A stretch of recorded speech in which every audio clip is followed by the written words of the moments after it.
It's Mountain Monday, and you know what to do. Breathe in. And out. And breathe in. And out.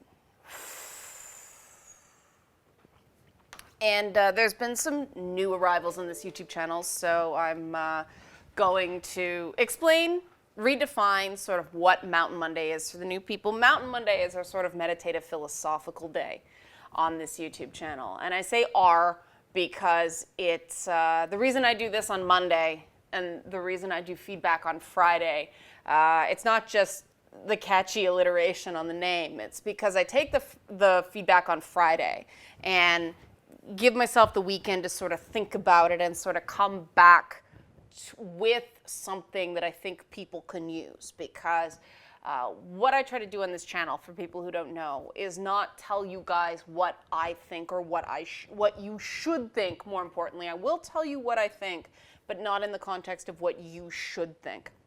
What I try to do here is provide tools so that other people can, decide for themselves what they think about an issue. And I think that is, it leads to slower progress, but long term, it's more productive, and it actually allows us to have a dialogue instead of just yelling at each other on the internet. And that happens too often, not just on YouTube, but everywhere. And so today, I want to talk about something that it was one of those things that came up a few times over the weekend just by accident. And when that happens to me, these are these signals that this is relevant, got to talk about it. And it's something called moral licensing or self-licensing, depending on what terminology. Moral self-licensing is what Stanford University calls it. And what is moral licensing? Moral licensing is an effect within the domains of political correctness, pro-social behavior, consumer choice, that sort of stuff. There's a lot of things researchers still don't know about it. The sort of omnibus paper I found that I thought was the best comes from 2010, and that's fairly recent when it comes to studies because of the amount of time it takes to gather information and process and all that stuff with studies. So what moral self-licensing is it's what people call past moral behavior making people more likely to do potentially immoral things without feeling immoral. Bit of a mouthful, right? The example they use time and again is the studies that they did on progressives who voted for Barack Obama. And they do, people may be aware of the framing experiments people do. They do a lot of this on test anxiety, things like that. They get people to think about something specific that they don't have a control group focus on. And then they get both groups to perform a task to see if there's a difference in outcome based on the primed mindset, not compared to the primed mindset, based on the primed mindset. And some very interesting things came up with moral self-licensing. To be very quick, and I'll provide links to this stuff if you want to read up on your own, but the people who were encouraged to focus on voting for President Barack Obama as the first black president were then more likely to display racist tendencies in follow-up questions. Very, very interesting, because the follow-up questions tended to have to do with police hiring, which is a major issue right now for, so many obvious reasons. I recorded my feedback Friday before the news of the tragedy in Dallas hit me. So, what is going on with moral self-licensing? Well, the first sort of, as I explained, happened on this issue with the Dallas Police Department. I was also introduced via CNN to Malcolm Gladwell's Revisionist History podcast, where he talks about a scenario with a Victorian painter, female painter, and I'm trying to pull it up here, Elizabeth Thompson, that is her name. And she was I'll say pseudo-celebrated painter under Queen Victoria. She was 2 votes shy of being inducted into the Royal Academy, of being elected to the Royal Academy. And at the time, if you were in the Royal Academy as a painter, you'd made it. You could actually go on and make a lot of money as a painter.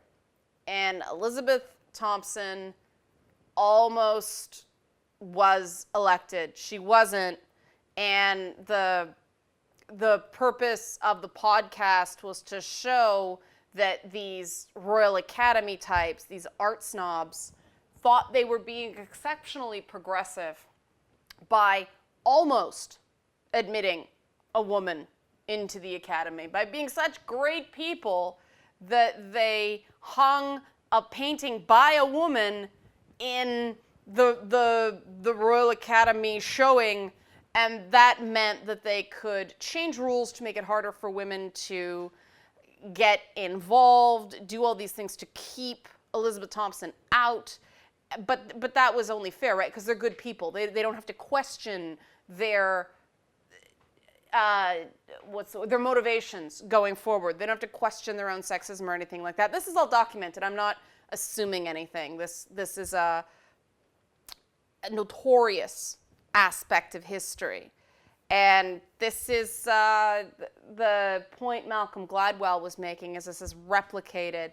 He used the story of the first female Prime Minister of Australia, Julia Gillard. Okay, I couldn't tell if it was Giller or Gillard. I followed this thing, but not too clearly because it was too upsetting. Some things hit too close to home, and I have to sort of wait and come back to them later. But she, and this is one of these things where it's much harder to tackle more modern day historical events, because the closer you get to the present, the less analysis, sort of from a sober point of distance, can be done. And so you get into the realm of politics, not just the realm of history. Hindsight tends to be 20/20. You know, current vision tends to be 50-50 odds that you're going to see it properly, because there's so much politicking going on. And then things come out from, declassified documents and personal papers. We learn more about the situation. We get more details. And so we can look at the case of Elizabeth Thompson much more dispassionately than, someone like Julia Gillard or Barack Obama or Hillary Clinton. And this I think comes into things from a perspective as well of, I work so hard to be a thoughtful person, I'm allowed to scream and yell and call names at someone. That's a classic example of moral licensing. To get simpler, this idea that people are going to reward themselves with a so-called frivolous purchase, this drives me crazy. I consider it gendered behavior. I know some men do it too, but it's something I hear a lot more with women. We were taught in school the nice and easy or the Clairol ad, because you're worth it. This is moral licensing. This idea that it's a L'Oreal brand. See how much I know about these things? Nothing. Because I avoid it. Whenever somebody says, because you're worth it, I'm like, oh, give me a break. You're telling me I have to justify a purchase I make with my own money? This is a real thing. I think a gamers versus non-gamers thing is that non-gamers look down on gamers because they think gaming is frivolous and a bad use of money. And whereas gamers are like, this is what I enjoy, this is how I spend my money, this is how I spend my time, go suck it. And I realized that there's a key difference between the way gamers approach problems and the way some other people approach problems that I think affects moral licensing based on what I've read. And this is just a theory right now because there's a lot of things we still don't know. But gamers, you either beat a level or you don't beat a level. You can try hard, but still objectively you did not beat a level.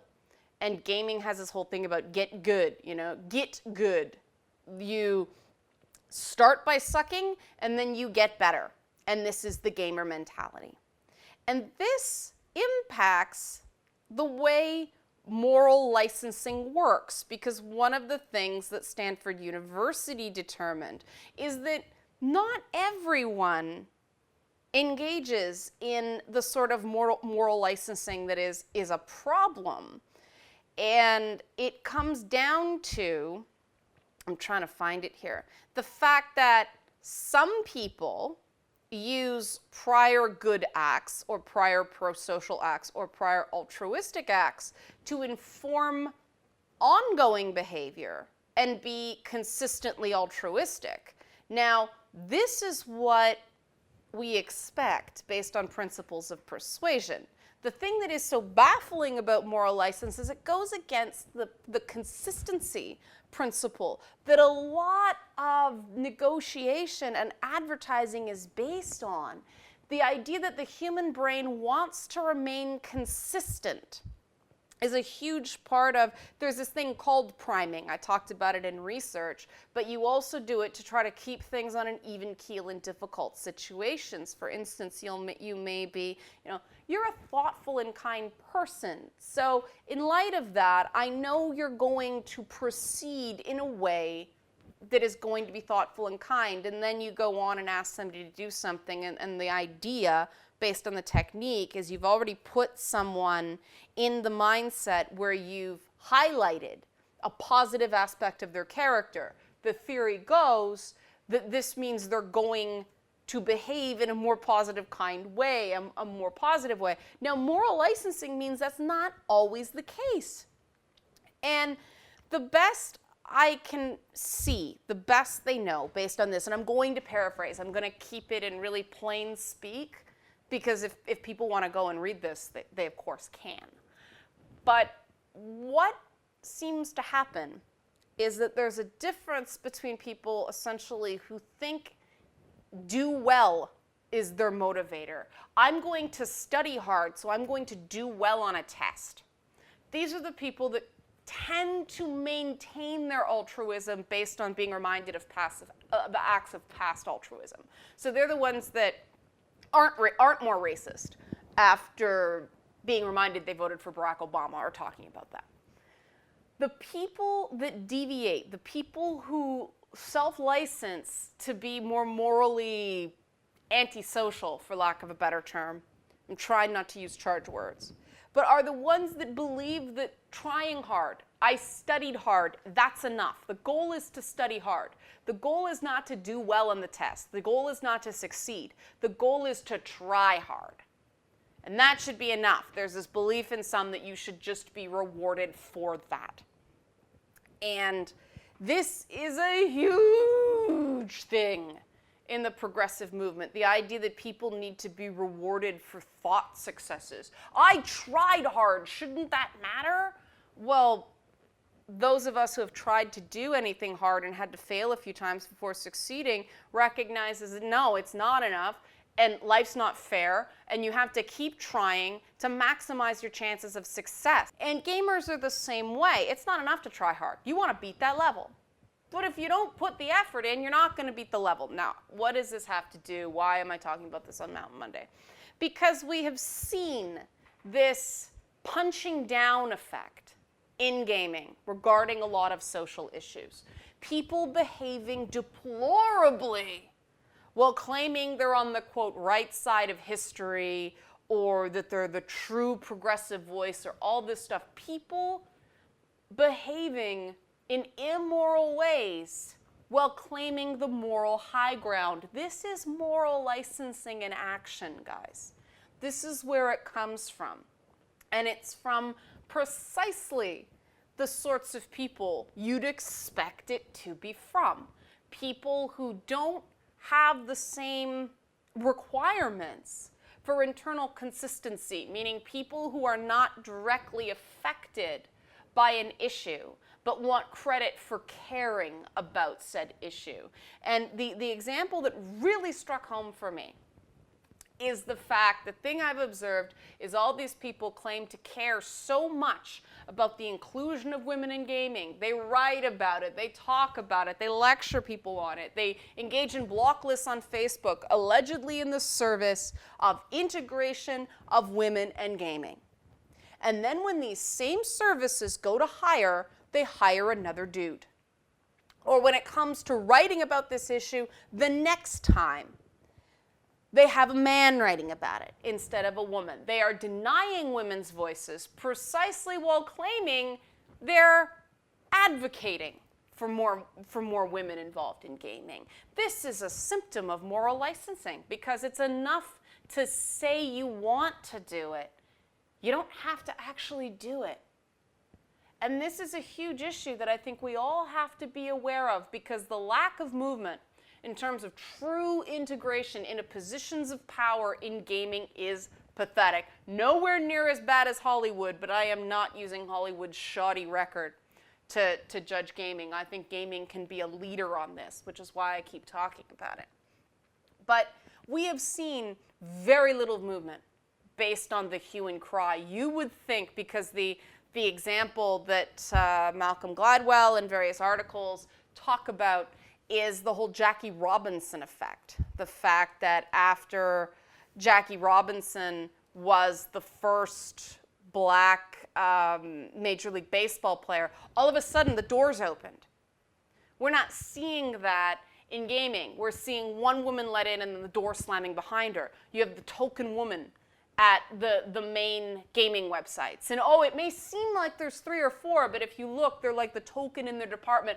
We've got our woman. We've shown we're good people. Forget the rest of y'all. You see it within racial, non-white people as well. I'm not saying minorities anymore because white people are no longer the majority, the population in most places. Minority is a misnomer. And the problem with the term minority is if you look around, okay, there's a minority of non-white people here. This makes sense. When you factor in all the different races, no, it should not be a room full of white people and a couple of people of color if you're truly being proportional. And I'm not saying that any given company should have to hire along quotas or anything like that. Before you start freaking out at me on that, I'm not saying that. I'm saying that if your stated goal is to have hiring practices that represent the greater population, and your room is still full of white people, you're not doing that. And the reason you're not doing that is you're granting yourself moral self-license to do one thing while saying another. And this is an issue we are going to have to face in the video game industry if we are to overcome the culture war that is holding it back. And it's important we do overcome it because nothing is served from the media fighting the consumer, fighting developers, and it's this cycle. And I'm going to leave you with that today. So let's do our breathing. Breathe in. And out.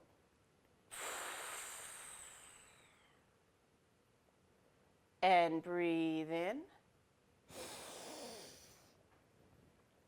And out.